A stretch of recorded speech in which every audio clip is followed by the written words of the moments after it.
Hello, welcome to Gardener's World. I'm sowing some rocket. This is wild rocket rather than salad rocket, but both can be sown now. In fact, it's a really good time because they do like mild weather. They grow best sort of March and April and then again September, October. So by sowing the seed now, it'll germinate and then start to grow as the nights cool down, and we'll be ready to plant out in September and enjoy right through till Christmas. And if you've got a greenhouse or a cold frame or even a cloche, you can actually keep rocket seeds going well into next spring. Now, wild rocket is a perennial, and you can cut the leaves and they will grow back, and I've kept plants going for years, and it's one of my favourite salads of all. So it's a good thing to do as we're now hitting the middle of August. Now, coming up, we go to the Brecon Beacons to visit a man who has been making his garden for over 40 years. If you'd have said to me I would have created something like this, I would have never have believed you. And we also rejoin Frances on her allotment, where she's planting insect-friendly flowers alongside the vegetables. What do you think? It's amazing. I'm really impressed with it. And I shall be checking up on my bees and also revealing the source of the plants from the last batch of honey.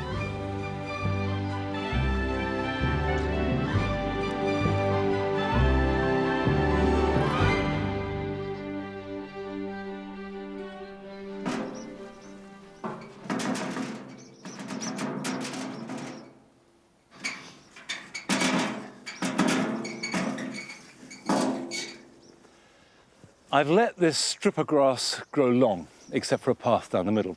I want to encourage as many insects as possible, and the best way to do that is A, have water, which we've got, and B, have long grass. And you don't need a big space. You can have a wildflower meadow, if you want to call it that, in a square metre, or as I've done here, just a strip either side of a path.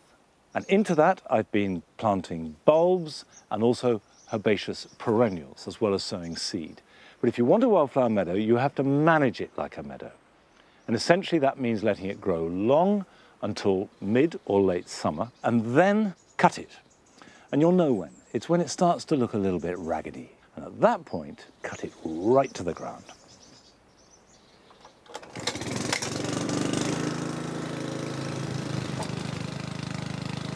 Now, it doesn't matter what you cut it with. A pair of shears will do if it's not very big. Or you can use a big grass cutter. A normal mower probably won't be enough. Go to any tool hire place and you can hire a big heavy-duty mower for a day and you can get a lot done.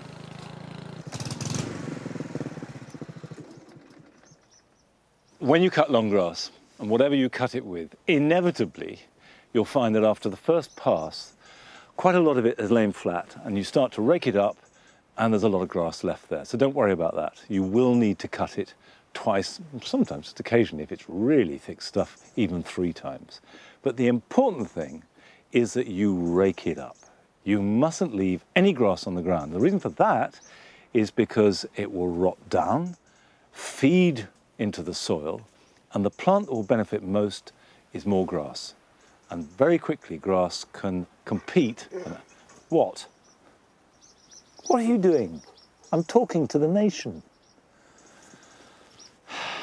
Sorry about this, folks, bear with me. Now go away, go on. Right, as we were. Grass very quickly outcompetes other wildflowers or other interesting plants. So for a wildflower meadow or anything approximating to it, rake it all up.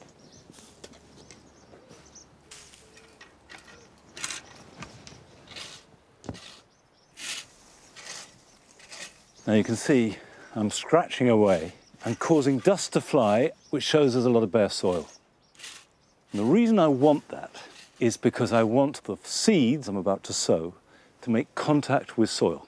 That is the secret of getting wildflower seeds to germinate in a wildflower meadow. Now, in this day and age, one of the sort of great developments that the internet has helped is that wildflower seed is not only available from many different sources, it's available in mixes that will suit almost any situation. Take that out. Now what we've got in here is an assortment of flowers. Some of them annuals, some of them perennials. And if you look, it's a lovely, physically beautiful mixture of seeds with yarrow and knapweed and vetches. I love the way that in the palm of my hand, I have a flowering meadow.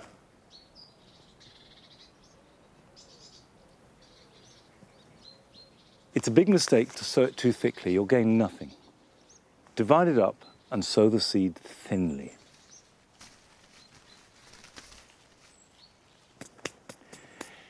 It's as simple as that.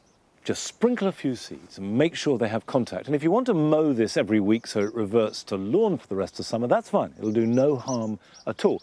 And if you want it to grow back to be long grass, that's fine too. But you'll need to repeat this process, the cutting and the raking, before we go into winter. So it starts spring with short grass. Now you don't need a big garden to enjoy a wildflower meadow. In fact, you don't need a big garden to enjoy any aspect of gardening. And we were really inspired by our Every Space Counts competition. That's over now and there's a rightful winner. But we want to go on celebrating all the pleasures and joys of smaller gardens. And we went to visit one in the Midlands that is packed with plants and ideas.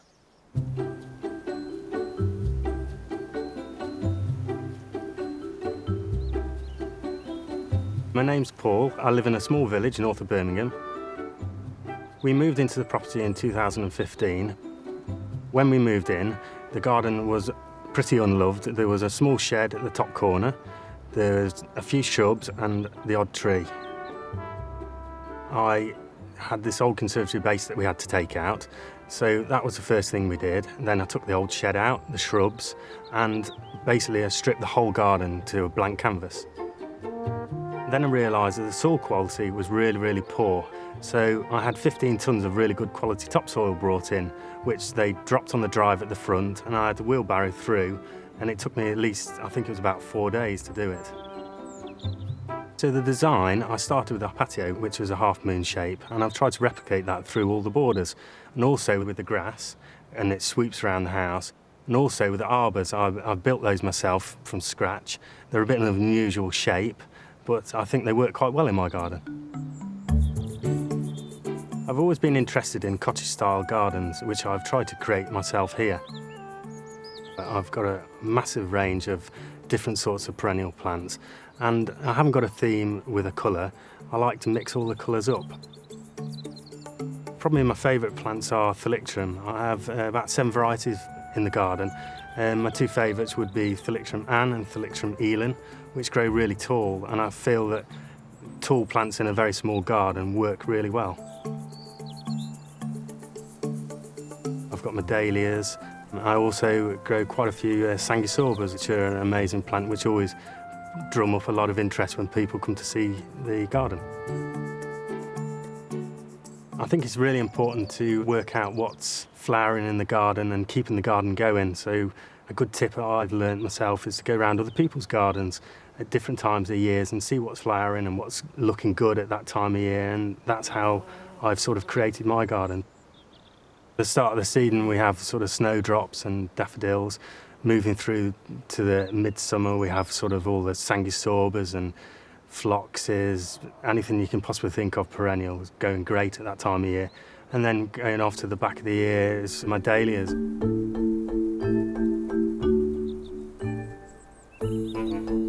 In very early spring I put a lot of bloodfish and bone meal down. In fact, in this garden I've put about 30 kilos down this year, and I feel that that's why everything is flourishing in the garden this year. I also do a lot of staking, which takes a tremendous amount of time. I think it takes me about a month to put the stakes in. There's probably about 800 stakes in the garden. The key thing with staking is to get them in as early as you possibly can before there's any real growth on the plants. I deadhead every night. I spend about an hour deadheading the whole garden. I think it's very important to spend the time doing this for the plant's health and to encourage new flowers. I spend a lot of time in the evenings when the children are in bed, and sometimes I can come in at sort of 11 o'clock at night. I have a massive passion for my lawn. The key to a nice lawn is a bit of feed every sort of fortnight. Probably in the palm of your hand, that's all you need. Water it quite a lot. Believe it or not, I do cut it every day, much to my wife's dismay. I also use an old roller mower, which is absolutely fantastic. Really, really noisy. I think it upsets quite a few of the neighbours, but it gives this great effect in the garden. I haven't got a greenhouse, purely because I haven't got enough room for a greenhouse now with the planting I've got in the garden. So when plants get too large in the garden, I dig them up, I take root cuttings off them and plant the original plant back in. I save quite a lot of seeds. I like to save my delphinium seeds and phylloxera seeds, which are hardier seeds, which I pot on and grow on and sell for the National Gardening Scheme. Garden means everything to me. I've got a massive passion for it, and I enjoy having people round and entertaining friends, and seeing that other people enjoy it is where I get my kick from, really. And I'm very, very proud of it.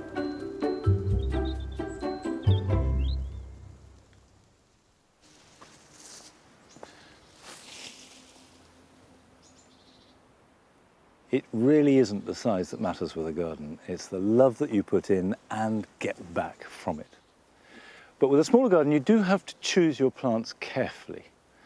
And one of the best small garden trees, I think, is a crabapple. There are lots of different types, but they will all flower in spring and then bear fruit that is decorative in autumn. But therein lies a slight catch, because look at this. I've kept this on just to show you one of the problems that is likely to happen this year. This crab has got masses of fruit because we had a really good late spring. Then we've had this hot, dry summer, so the plants are a bit brittle. And then the other day we had a big storm, lots of rain, lots of wind. And what's happened is the weight of the fruit on the branches have meant that they've torn and broken. And the really pertinent point is that that is going to happen more and more between now and autumn. And if you've got fruit trees in your garden of any kind, and particularly if they're young trees, prop them up between now and harvest time, so that if we do get a big wind or storm, you're not going to snap the tree and ruin it. And really, all I can do to this is cut it off. That's a Ghana. And likewise with this one. And then I'm going to have to get a longer stake and stake that up like that so it's supported and start again. That'll do the trick for now, and we'll check up on how it's doing in a couple of weeks. However, I'm not on the border for my crabapple because I've got another job on hand. What I really want to do here is dig up and divide one of these nepitas. It might seem odd to be digging up anything in the border at this time of year, and you'd think we'd want all the growth that we can to see us through into autumn. But now is a really good time to dig up those perennials that you like and to divide them, pot them up and grow them on for next year. The key is to choose a plant that is a real doer. Make sure it's something that's proven its worth in your garden, because then you know that the new plants are going to do well too. Okay, pop that in a trug. From a clump like that, I should get at least a dozen new plants.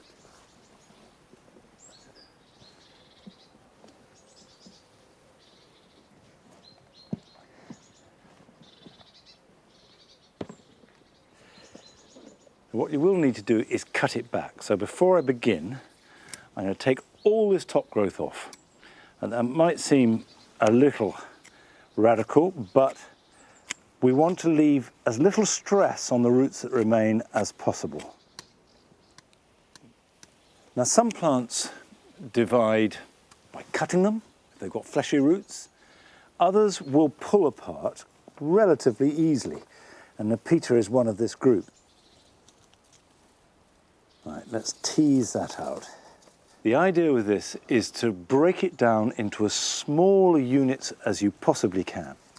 Now, the reason I'm going to this trouble of making them as small as possible is that I want quantity. And that changes the way that you design a new garden. You could start having them running through borders. You could have great big drifts and clumps. You could start to think differently about the way that you garden. Now I have here pots and a special potting compost. This is deliberately rather a poor compost. There's lots of coir in it, there's grit, there's a little bit of garden soil to add bacteria. And the reason for that is that I don't want a flush of top growth. I want the roots to slowly and steadily establish. So, it's just a process of potting them all up and trimming them to fit. So there where we have rather a big root system, it is these very fine roots that are doing all the feeding. So what I will do is I'm going to cut that off there and reduce this down like that, and then that should fit into a small pot.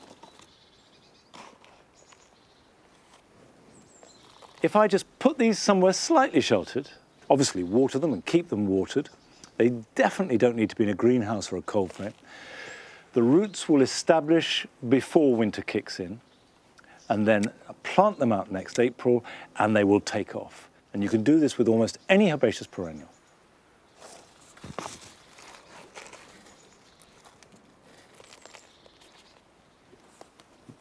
So there you are. I've used up just about half of a modest clump, created 18 new plants. I'll probably get another 18 from it. So that's going to be well over 30 plants of the Peter Six Hills giant. Now, over the years, and we've been here for over a quarter of a century, we have created tens of thousands of plants, not just by division, but by seed and cutting. And that's one of the joys in being in a garden for a long time. You see plants through from the very earliest stage, sometimes into large trees. But we have been at Longmeadow for only a fraction of the time that Keith Brown has been in his garden in Carmarthenshire. In the garden, there's so many things that are special to you. Putting things together as small plants, but to actually wait to see them reach their full size, I get a chill up my spine, genuinely I do, because it just is a fruition of a lot of ideas. My name is Keith Brown. Welcome to Kilgwyn Lodge. I've lived here with Moira, my partner. We both love gardening. It's located on the edge of the Brecon Beacons National Park in the lovely Towie Valley in Carmarthenshire. It's just a lovely place to live and to garden. Well, the garden is substantially different now from what it was when we first came here in the 1970s. And it's now very much a designed garden.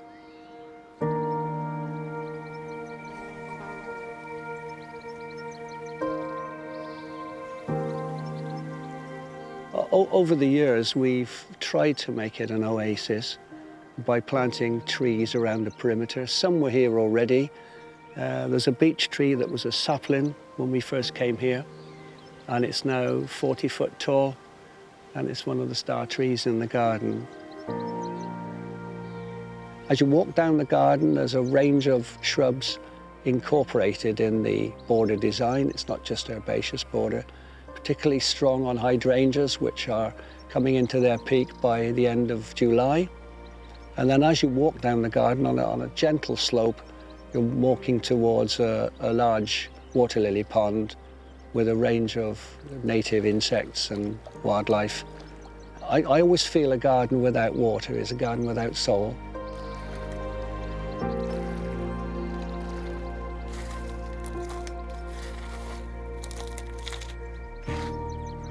Nothing gives you greater pleasure than something you've grown yourself, whether it's grown in the garden or whether it's grown as a challenge in the polytunnel, because many of the things I've grown myself, I've had to learn how to germinate them properly, how to grow them on. There's a lot of challenges to face, and over the years which I've been propagating plants, probably coming up towards 20 years, I must have grown a good few thousand every year.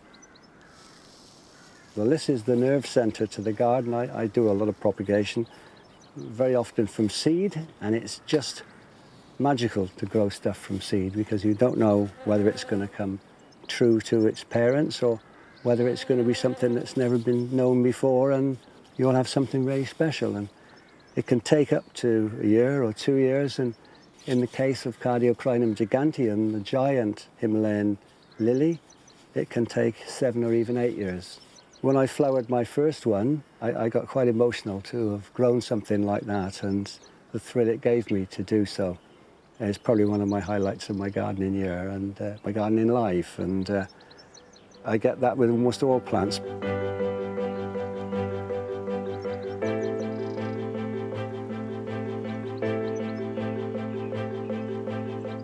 When I first came to Kilgrin Lodge, there were 4 plants in the garden which I still enjoy having, and I call them the 4 H's. Hardy geraniums, a bit of a cheat that one, hemerocallis, hostas, and hellebore. And this is a 5th addition to them since those early days. This is hydrangea Aspera sargentiana from China. A very felty leaf, glorious head of flower, and I believe it's true that this has only ever been found once in the wild, and all the plants that are in gardens now or for sale in garden centres all came from that one plant that was found in China all those many years ago.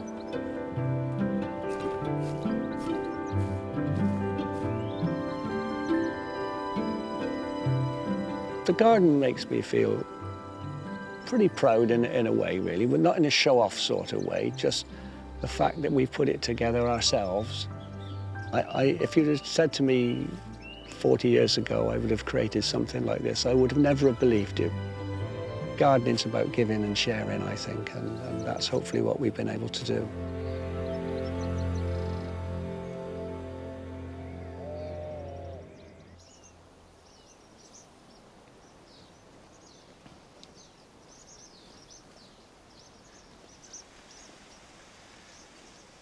There is definitely something special about a long-term relationship with a garden.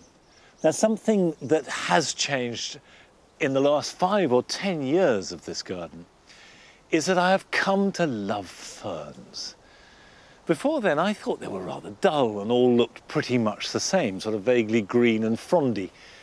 But now I love the subtle differences, and we plant a lot of them here, and you can see here in the Lime Walk, we have fringed the whole length of it with Dryopteris felix mass. And at this time of year, when you lift up the fronds and look underneath, they become really interesting. Because it is covered in what people loosely call spores. But that actually only hints at the whole truth. Because these are sori, and each one of these sori contains sporangia. And each one of those contains up to 64 spores, but they don't make another fern. They make an intermediary plant called a prothallus. And this is small, it's heart-shaped, and has a male and a female sex organ.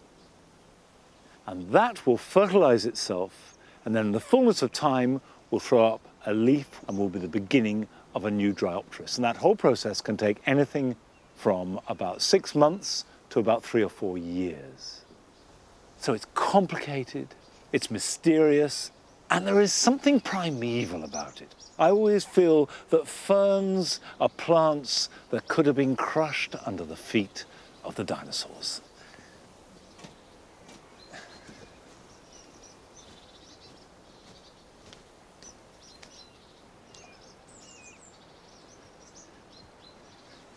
I'm going to plant out some Florence fennel, appropriately because the leaves are distinctly feathery and frond-like. And fennel is one of those vegetables that, when it goes right, seems very straightforward, but can quite easily go wrong. It really doesn't like being cold. And that stresses it and checks it. And once that happens to Florence fennel, it bolts. It makes stalks with flower heads rather than overlapping leaves which form what we call the bulb, which isn't a bulb at all, which is the base of the plant that we want to cultivate. So if you can get hold of any plants now, then it's fine to plant them out and they'll be ready to harvest sort of late September into October. And raised beds are really good for them because they like heat, they like plenty of moisture, and they like good drainage. And this sort of spacing, I guess it's roughly sort of somewhere between 8 and 10 inches, is about right. It means that each plant can get good and large. You get these lovely, juicy, crisp, overlapping bases to the leaves. Now, still to come, Mark Lane visits the warmest garden in Britain and celebrates the joys of all things Mediterranean. And I shall be getting some help and guidance on how to deal with a bit of a crisis with my bees. But first, Adam has been helping a young couple in Leicestershire establish the groundwork, the infrastructure of their garden. And we join him as he pays his third visit.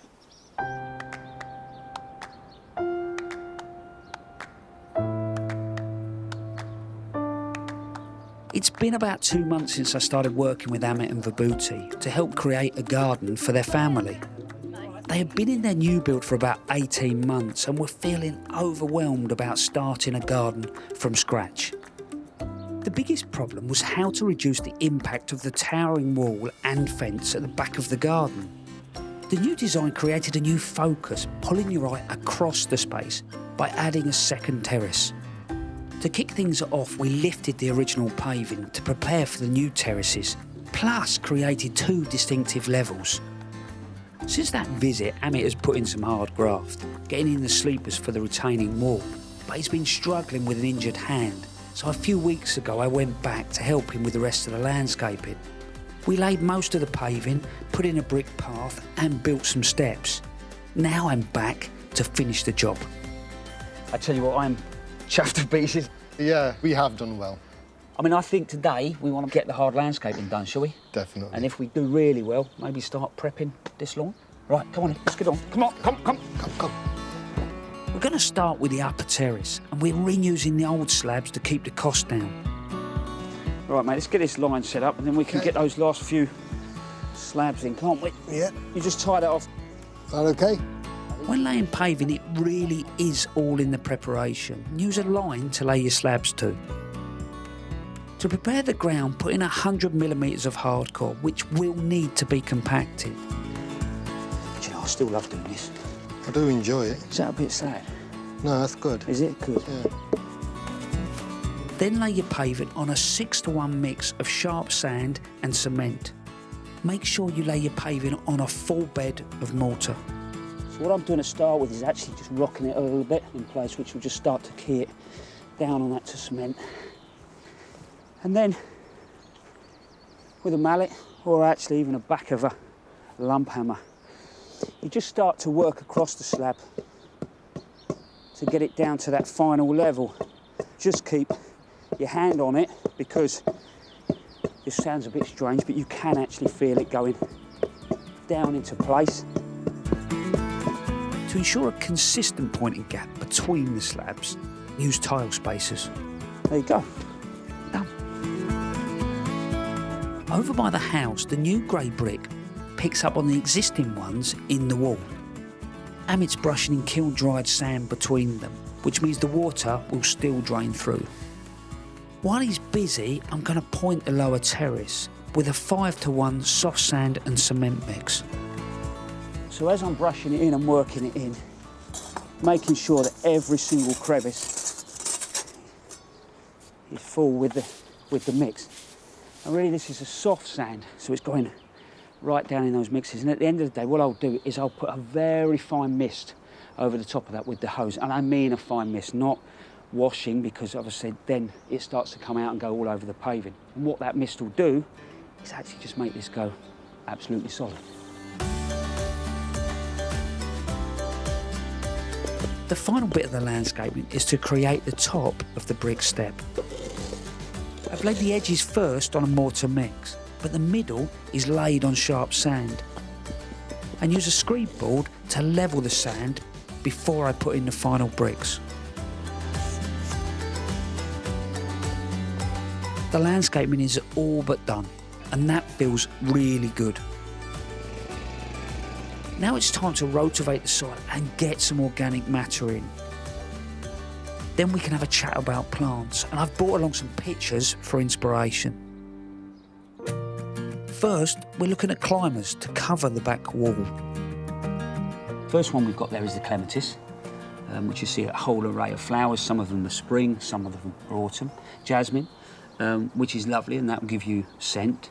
And then honeysuckles, again, good grower. And then you've got the good old wisteria. I just want a bit of wildlife into the garden, so if these are gonna, some of these plants are gonna attract wildlife, bees, and just a bit, that'd be fantastic. And they will, mate. Which of these flowers will flower for the longest? I would, looking at it, I would say choose the months, I suppose, when you're going to really be out and enjoy the garden. What do you think that's going to be? June, July, August? So maybe what we try and do is we pick the climbers around, you know, one that's going to look good in June, one that's going to look good in July, and one that's going to look good in August. Yeah?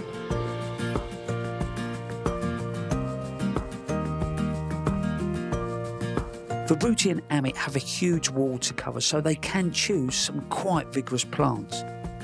But in a smaller space, some of these plants could take over and create problems. So now we move on to the trees. So we've got to think about what we want shade-wise, what we want them to block, so the shape of them in a sense, and then what we want ornamentally. You know, do we want flowers, do we want berries, do we want bark? And what I've got here at the moment is a choice of something like a Prunus cerula, which is a lovely cherry, got fantastic bark on it, absolutely beautiful bark. And then we go on to something like an Amelanchier, which is a lovely sort of smaller tree, fantastic spring flower, super autumn colour. And then we've got a mix of birches, which again, you know, are giving you more dapple shade. The one I'm instantly drawn to, I'm sure you can guess, is this one. Is the Amelanchier. Because it's got flowers. Yeah, that's fine though. So if we went for the Prunus cerula, Tibetan cherry, that would give us a lovely bark, Amelanchier, and then maybe we add another one to it that hopefully gives you flowers.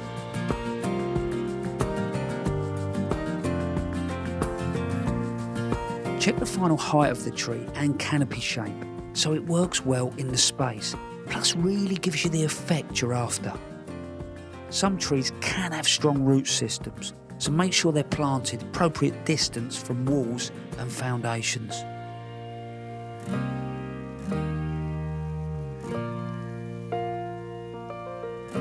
Shrubs are really useful as they can give a structural backbone to the garden, plus some wonderful seasonal interest. So when I talk about structure of gardens and getting it right, really what I'm talking about is the trees and the shrubs. We've got things like roses, so we've got colour. That's a Pittosporum, and we've got something like a myrtle, which has got a variegated foliage, but it's got a lovely flower on it, and it's got a scent. I like the idea of having mass of white, and then the odd shot of colour like the fuchsias or the corals. They're the kind of colours that I definitely like. To add more colour, there are a huge range of herbaceous perennials to choose from, and they can be planted amongst the shrubs. So, that sounds like we've got a plan, yeah? Yes.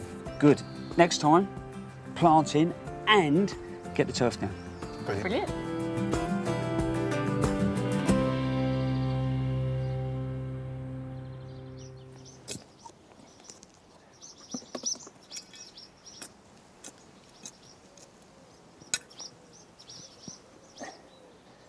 The basic groundwork of any garden is always more work than you think it's going to be, but it is important, because if you get that right, you don't have to think about it very much ever again, and everything else follows on from it. Now, I've almost got these in, and just when I've watered them in, they'll be fine. It's interesting to compare these with herb fennel, because you don't want these to develop a flower stalk, whereas, of course, herb fennel, which is a very close relative, is all about the flower stalk. And now, at Longmeadow, the fennel is 10, 12 feet tall, these enormous great stems topped with bright yellow umbels of flower. They're truly magnificent. But I don't want flower stems from these. I just want their lovely, fleshy basal growth, which is so brilliant with tomatoes or avocado or just in a crunchy green salad.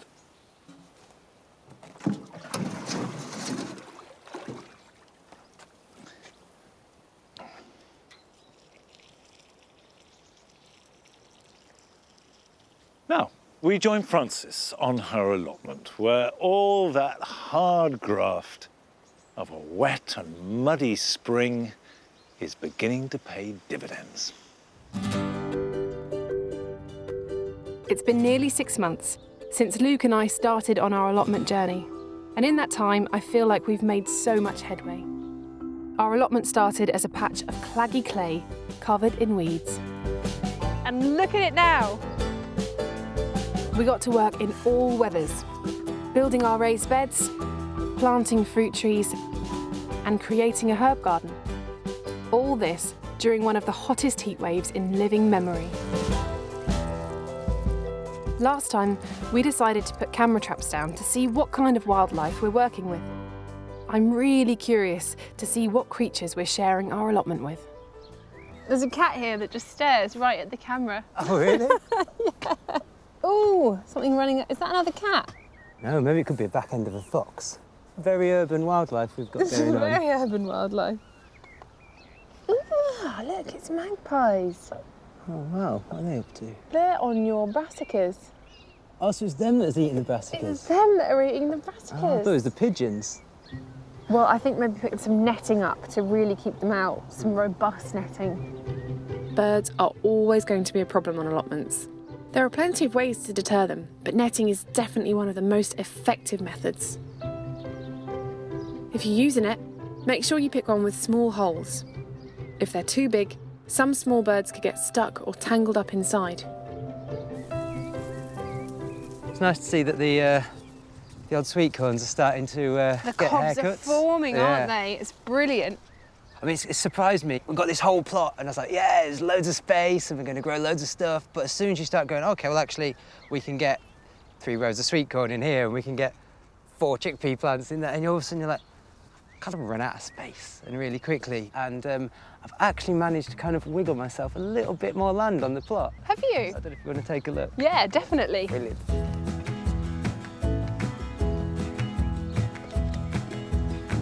So, this is our extension. That's amazing. And it's level. I know, no more terracing, right? Which is great. These are kind of a rough plan that I've drawn up. And I really want it to be a nature area. Yeah. So I've gone for a pollinator bed, kind of a bit for a pond, and then lots of rows of salad and more space. And I really want a globe artichoke. Oh, that will look so nice. Yeah, so yeah, that's kind of my plan. Where do you think would be a good place to start?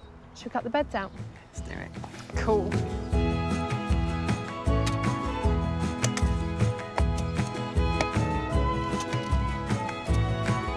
These past months, I've met a whole host of different allotment holders and have learned so much. Today, I'm keen to discover more about how allotments can not only be hotspots for pollinators, but can also be their homes too. I'm meeting Quentin Alsop, who's been keeping bees on his allotment plot for the last 4 years. How many bees would live in one hive? It depends on the time of year, really. Anything from, say, 15,000, 20,000 up to 50,000 in a big, strong colony in the peak of summer. That's so many. Yeah. So if you want to keep bees on an allotment like this, then how do you go about that? I would recommend going on a course so you understand bees and understand their behaviour. One of the recommendations from the British Beekeeping Association is that if you are going to keep bees on allotment, you need to put them out the way into a corner so they're causing the least bother to people. You need to get them to go fly up and over the people's heads. So if you can put a fence like we've got around here so they get over 2 metres above people's head height. And are there any particular plants that you grow that are great for beekeeping? I would encourage you to grow early season things like hellebores and snowdrops, because when they come out of their hibernation cluster, that kind of source of pollen and nectar is really important in the start of the year. So I would go for that. But you really want to spread, because it's not just honeybees on allotment.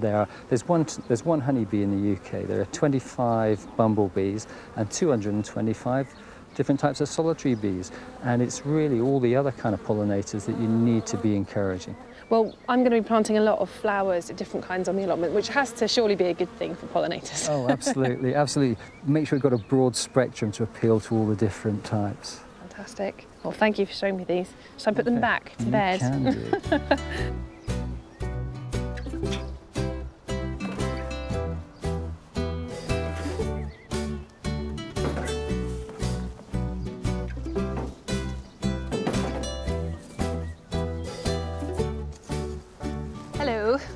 you all right? Flowers. Nice. How was your visit to the bees? Yeah, really interesting. And the guy was lovely and gave me some honey to take away. Oh, that's wicked. It's a really nice thing to keep part of your garden or your allotment for wildlife. And people often think that means keeping things weedy, wildflowers that don't look very neat, but it doesn't need to do that. So things like cottage garden plants are a really nice way of bringing as much wildlife as you can without compromising on the aesthetic. How's that looking from further back? It's looking really nice.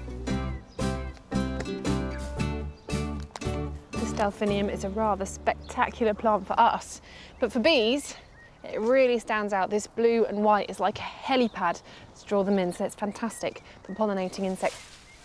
This is a yarrow, Achillea millefolium. This flower is made up of hundreds of tiny daisy flowers, and it's in the daisy family, which means it's fantastic at bringing in bees and pollinators. Flowers last for absolutely ages as cut flowers or here in the ground. What do you think? It's amazing. I'm really impressed with it. It's really good, isn't it? What I've tried to do is bring in something for all the different kinds of insects that there are. And people always forget night pollinators, so things like moths and night insects. So there's things like phlox, which are fantastic. Anything that really smells strongly at night time, or often if it's really light in colour, the flower, then they can see it in low light levels. Okay, brilliant. So that will be fantastic for bringing in moths. Oh, that's amazing. I'm glad we're covering for everyone. It's like Yeah. an insect minibar. Exactly, keep them all busy. Looks great though. Yeah, no, I'm really impressed. Thank you, man. No worries, it's good.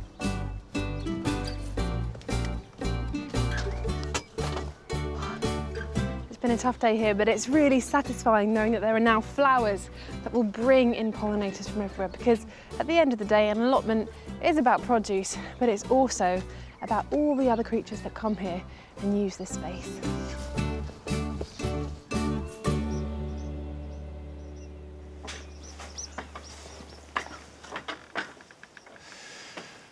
I think Francis's point about planting plants that will attract night-flying insects, particularly moths, is really pertinent.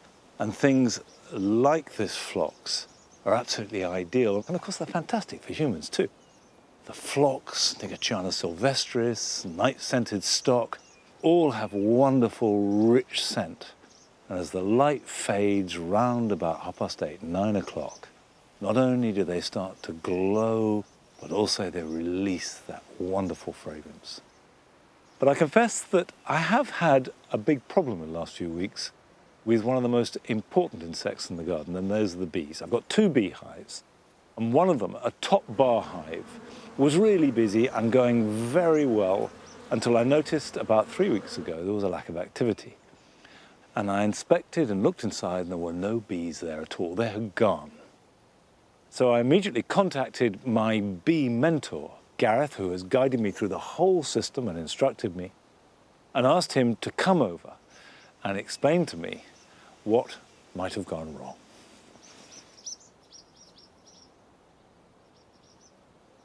Oh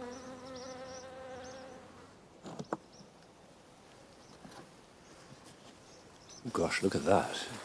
Do you know, Monty, it's so disappointing to see this, but after the winter that we had, there was a tremendous amount of bees that were lost nationally. Right. But you think this is just a result of weather? Yeah, this is something that was pretty unavoidable. And all these combs Yeah, it's just, would have had a decent amount of honey in. yeah. So with these top bar hives, are they slightly more prone to winter damage than a frame hive? No. The mortality on top bars shouldn't be any higher than a frame hive. And what's the best thing to do now? Shall we leave it open and hoping that a wild swarm moves in? I would say it's not the prime time for swarms. So probably come 2-3 weeks' time, if we haven't got bees in here, it might be a case of trim the comb down, clean everything up and get it ready for spring. Right. Now what about that other hive here, the frame hive, which seems to be perfectly active and healthy?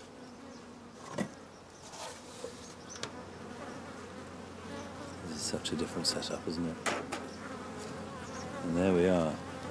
Although there are plenty of bees there, it's not that full, is it? No, it's not a huge colony, but having said there's not a lot of bees in there. We've got all the nice pearly white larvae in there, which is all healthy brood. So, yeah, I'd be quite happy with this. Good, good. Beautiful. Good enough for you too? Beautiful, yeah. We've got some nice weight to it. Yeah. How lovely is that? Very interesting to see what the taste of that is like. I mean, one of the things that, since we started to keep bees, you realise how every batch of honey is different. Every season it changes, but British summer honey is the honey to have. I think we should give these guys a break. Yeah, I think they've seen enough. If you put it back together again, we'll have a chat in a minute. Yeah.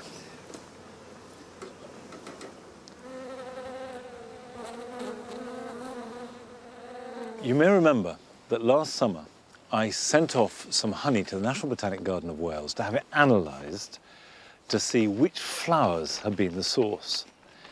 Now, I finally got the answer back this week, and it is fascinating because at the top of the list, over 44% was camellia.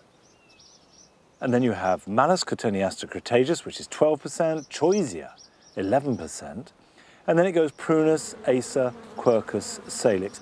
But the really extraordinary thing is the camellia and the Choisia.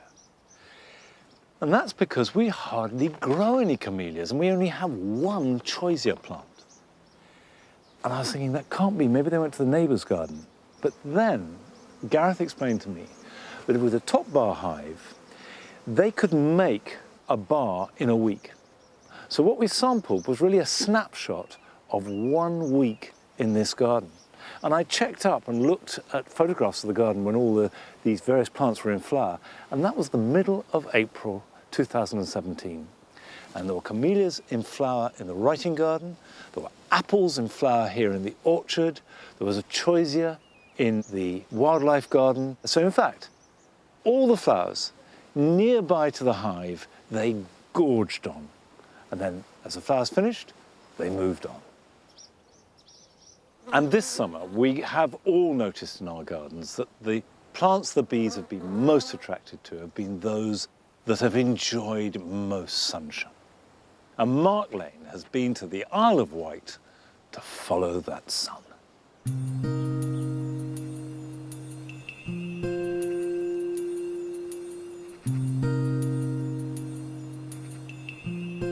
In the heat of summer, there is one classic garden style that always comes to mind. What better captures the nostalgia and feeling of those holidaying months than a Mediterranean garden? The essence of a Mediterranean garden is all about relaxation. Outdoor living is at its heart. Shaded havens provide space for entertaining friends and family. Fragrant plants fill the air with their heady scents, spilling onto weathered tiles and patios.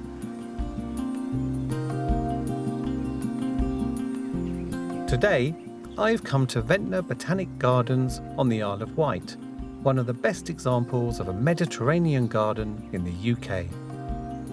And that's because it's Britain's hottest garden.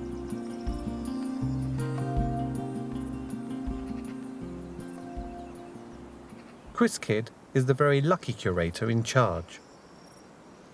Chris, this is an absolutely beautiful garden. How on earth did you create it on UK soil? The great advantage that we have here in the Undercliff at Ventnor is that we have the climatic conditions perfect for the Mediterranean. So by putting these plants in which love growing in these conditions, you get a very good picture of what the Med truly looks like. So people who may not have this sort of climate where they live, can they still create a Mediterranean garden? Absolutely. The range of plants which is available to grow in the garden at home from the Mediterranean is very wide. You can find perennials, bulbs, shrubs, grasses, all the things which will fit together that can be grown throughout the country. There's a real lovely sort of wildness to the garden and a real sort of natural rhythm. And what I really love are these wonderful boulders and rocks that you sort of position between the plants. What's the reasoning for those? Where we're trying to recreate the wild, when you see the Mediterranean, there are spaces between the plants which are rocky, where no plants can grow. And it's important for us to put those in there to replicate it. Just like in music, where you've got the notes, you need the spaces between the notes to turn it into music. It's the same with our garden. We need the empty spaces between the plants to make the garden come alive. Personally, this is one of my absolute favourite garden styles. So how do you transform your own outdoor space into a slice of the Med?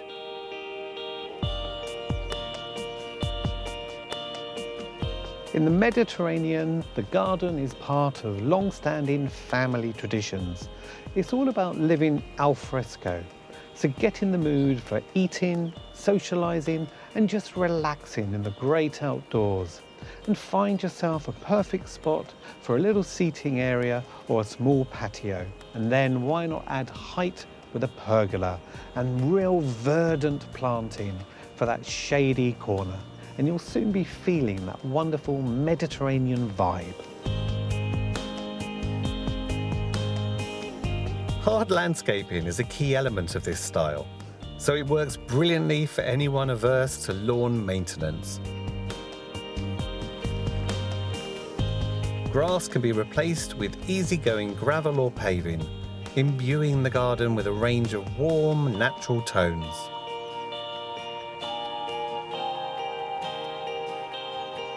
And don't forget to have fun with personal touches, such as sculpture, pots, or a water feature.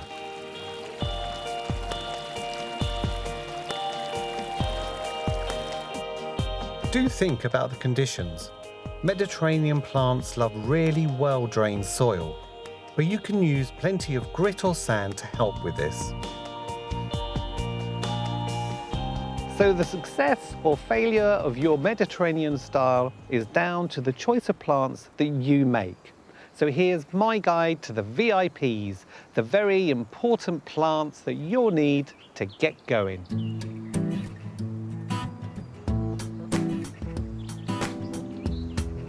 The true icon of the Mediterranean is the olive tree. But there are other ways to create height and drama. Whenever I think about Mediterranean plants, I think about these beautiful echiums, these vertical spires reaching for the sky with pale blue flowers. They really like a warm climate, so they're best grown down in the south. But if you want that vertical interest, then why not try Acanthus mollis? It'll grow anywhere. It is a bit of a thug and it does like to spread in the garden, but it's definitely worth the commitment.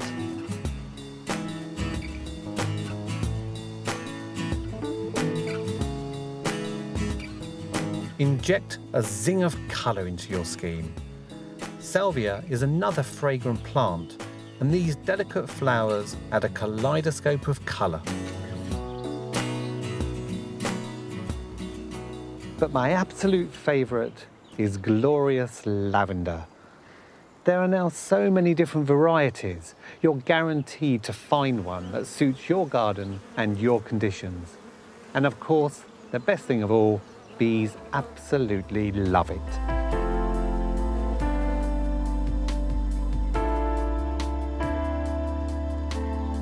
There is something really irresistible about the Mediterranean style, with its casual elegance and its perfumed charm. And the great thing is, it can be super low maintenance, which means you can enjoy your garden without all the hard work.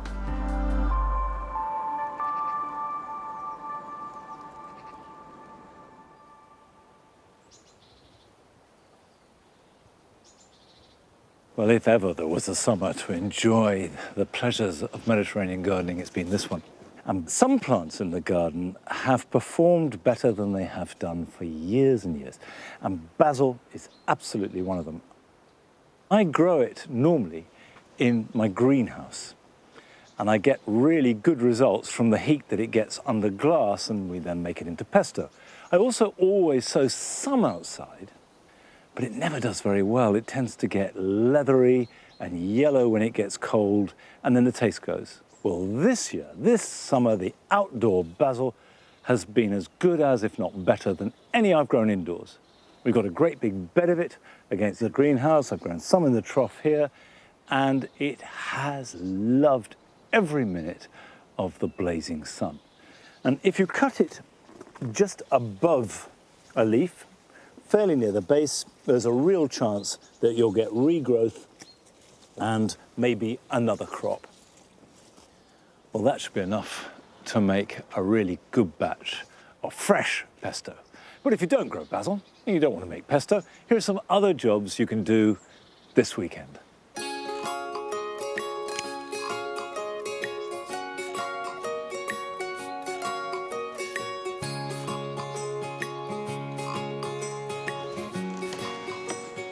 The hot summer has meant that lavender has flowered and gone to seed earlier than normal, so now it's time to cut back.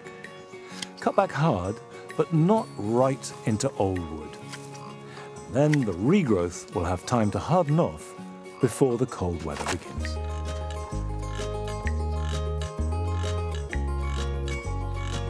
If you grow tomatoes, all your attention now should be into developing the fruit rather than the plants. And nothing will be more effective to do this than using a high potash feed. I'm using homemade comfrey, but a liquid seaweed applied once a week will do the job just as well.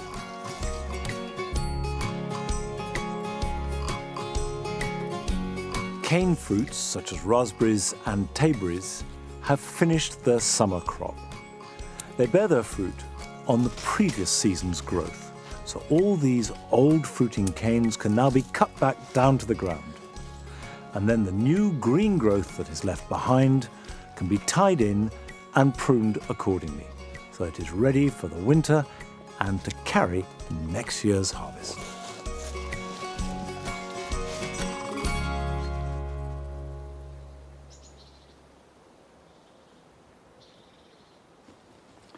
When you're making pesto, it's the leaves that you want, not the stems.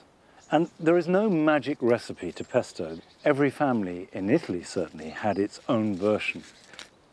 And traditionally you use a pestle and mortar and grind it.